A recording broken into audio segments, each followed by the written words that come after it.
Today's reading is from the Gospel of John, chapter 20, verses 19 to 31. On the evening of that first day of the week, when the disciples were together, with the doors locked for fear of the Jews, Jesus came and stood among them and said, "Peace be with you." After he said this, he showed them his hands and side. The disciples were overjoyed when they saw the Lord. Again, Jesus said, "Peace be with you. As the Father has sent me, I am sending you." And with that, he breathed on them and said, "Receive the Holy Spirit. If you forgive anyone his sins, they are forgiven. If you do not forgive them, they are not forgiven." Now Thomas, called Didymus, one of the 12, was not with the disciples when Jesus came. When the other disciples told him that they had seen the Lord, he declared, "Unless I see the nail marks in his hands, and put my finger where the nails were, and put my hand into his side, I will not believe it."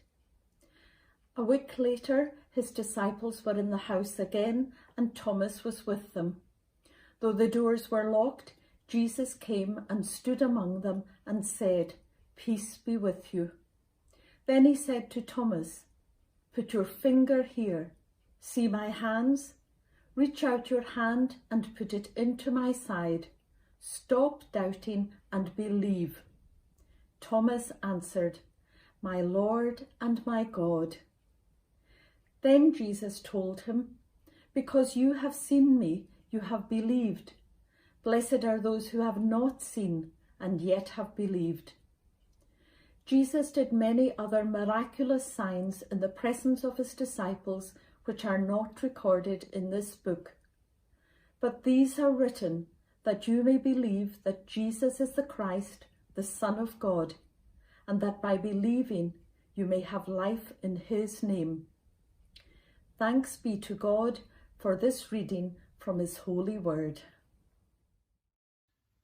For 2 years, I worked in the southwest of Scotland near Tarbert by Loch Fyne in Argyll at Ronican House, a Church of Scotland rehabilitation centre for people with alcohol and other drug dependencies.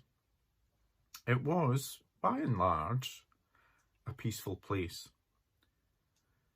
People who had been tormented and hooked by addictions could experience a relative peace in their surroundings. They were, for this period, further removed from a variety of pressures and points which would have triggered their downward spiral of addiction.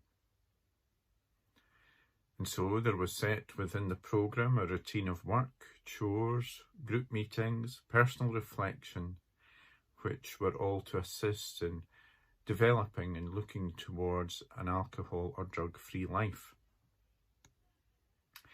No alcohol or non-prescribed drugs were allowed on the premises. Individuals who had been affected behaviourally, emotionally, psychologically by their addiction started to come out of their shells in what many found to be a trusting environment, and that was great to see. It was good to see the positive changes in people who were applying themselves to the programme over a period of 3 to 6 months, and then afterwards when they went back to their home environments. Of course, returning to home was a crunch time where the pressures, the pulls and triggers would all be there, and where folks would sometimes feel the great pull to resort to former addictive behaviour. Some managed to apply the principles and practices they had learned and focused on when they were doing the rehab programme. Some stumbled and tried again and got there. And some were overwhelmed. Many, through their addiction, were looking for peace. That is, a freedom from pain, from hurt, from guilt, from pressures, and so on. Is that the kind of peace Jesus was speaking about when, following his resurrection, he visited the disciples in the locked room. May I suggest that the disciples were looking for a peace before Jesus visited them? It could perhaps be defined negatively. It's worth noting that the room was locked.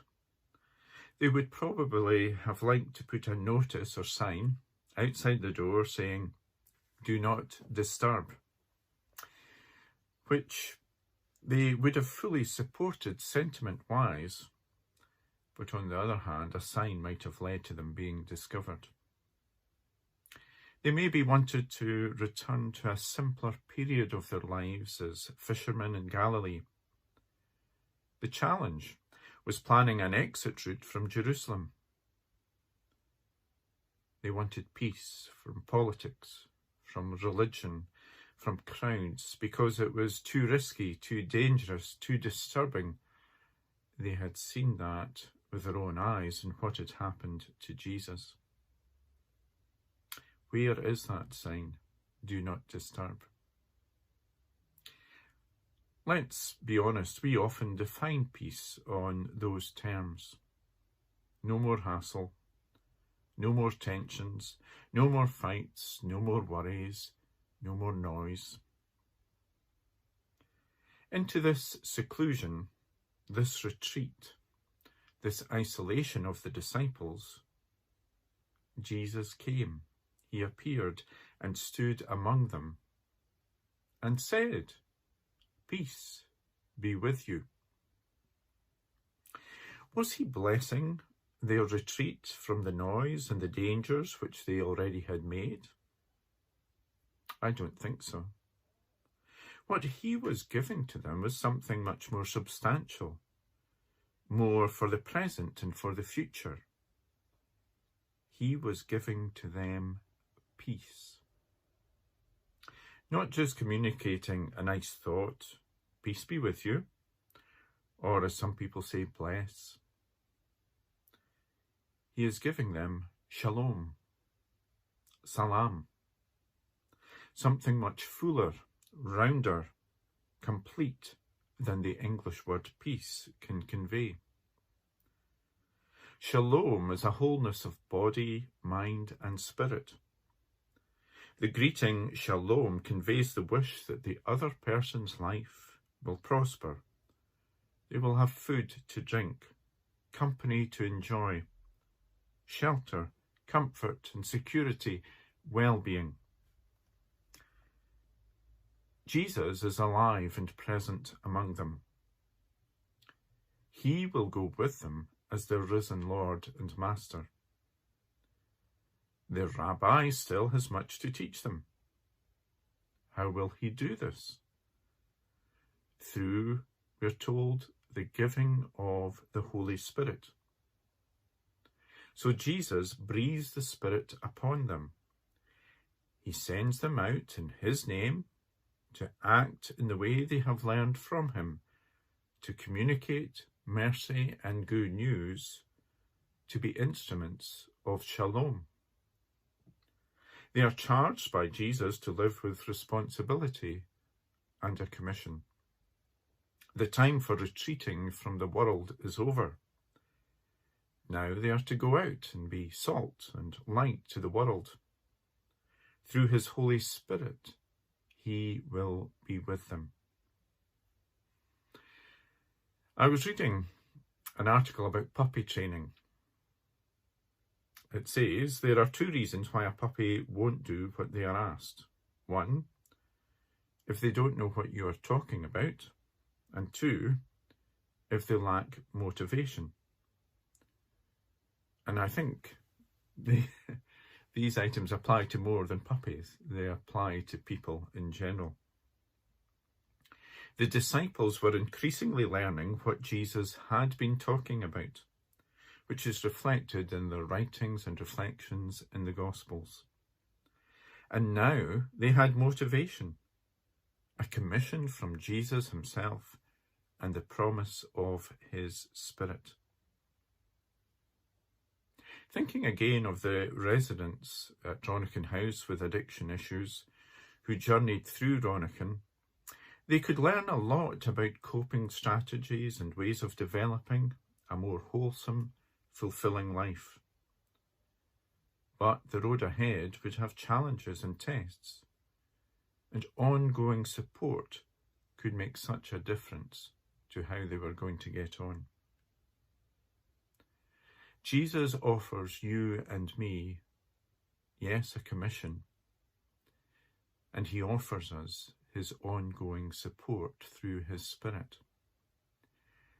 Jesus wants to charge us to be instruments of blessing and healing in the world in which we live, to be communicators of shalom, of wholeness.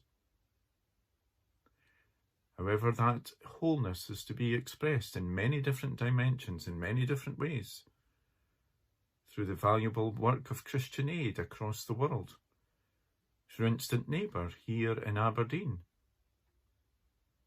through Citizens Advice Bureau, through sharing with people on a practical, helpful level and being with them, knowing when to listen and knowing when to speak. In so many ways we can be agents, instruments of shalom, as we are attentive to the Spirit of Jesus prompting us, guiding us, charging us, and equipping us and enabling us. As we follow through Jesus' charge to us in our personal lives and as a church community, let us learn again what we have been taught from the Master and trust in his life-giving presence to nurture and inspire us. Shalom, my friends. Shalom.